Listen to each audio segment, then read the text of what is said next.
ओम श्री सिद्ध भैरवाय नमः. बघा, तेलाची बरणी किती स्वच्छ केली तरी ती तेलकटपणा त्यात उरतोच. तसा त्यात आपण जर मुरंबा घातला तर तो बिघडतो. मनाचे तसेच आहे. मन म्हणजे वासनेच्या तेलाची बरणी, त्याला चिकटपणा असतोच. सूक्ष्म वासना शिल्लक राहते. अशा या मनात ईश्वराचे विचार कसे टिकणार? बुद्धीचा चिकटपणा नष्ट व्हावा, सूक्ष्म वासना नष्ट व्हावी म्हणून सुखदेव राजा परीक्षिताला सांगतात, बुद्धीला व अतिसूक्ष्म वासनेचा नाश करण्यासाठी सिद्ध हो, संकल्प हो, त्या वासनाचा निरासमय कर. आज या वासनापोटी, या स्वार्थापोटी आणि या लोभापोटी आज आपण अंधश्रद्धेच्या पाठीमागं लागतो आणि बुवा बाबांच्या पाठीमागं धावतो.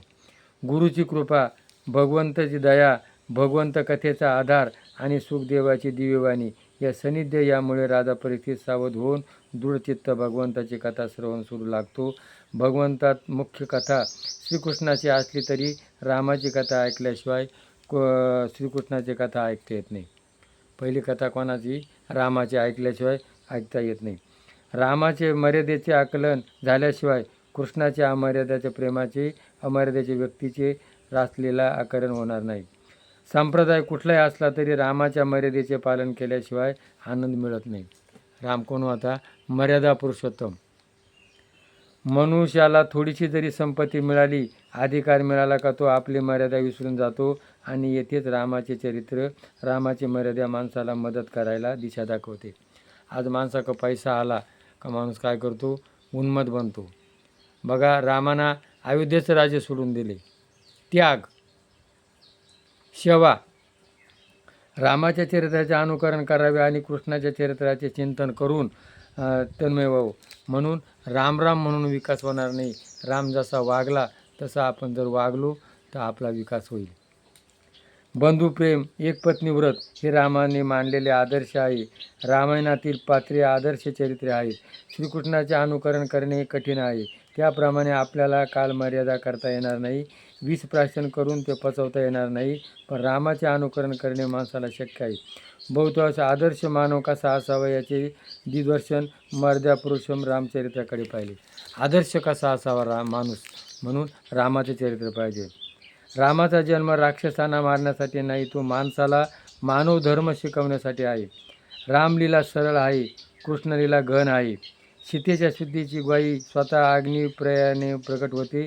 तरी राज्यातील एक धोब्याच्या शंकेचे निरसन करण्यासाठी, म्हणजे राजधर्म पाळण्यासाठी रामाने सीतेचा त्याग केला.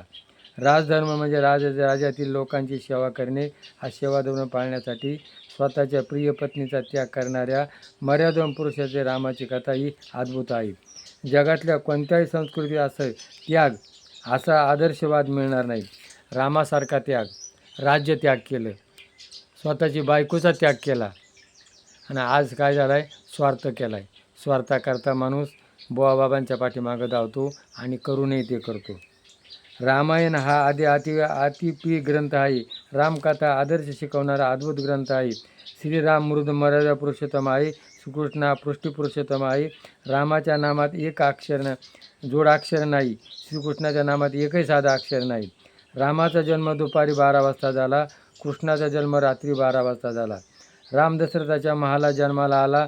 कृष्ण दृष्ट कंसाच्या कारागृहात जन्माला आला. रामाला ओळखणे सोपे आहे, पण कृष्णाला ओळखणे कठीण आहे. रामाची मर्यादा जीवनात उतरवणे कठीण आहे. कृष्णासारखे निर्वाध प्रेम मनात उतरवणे कठीण आहे.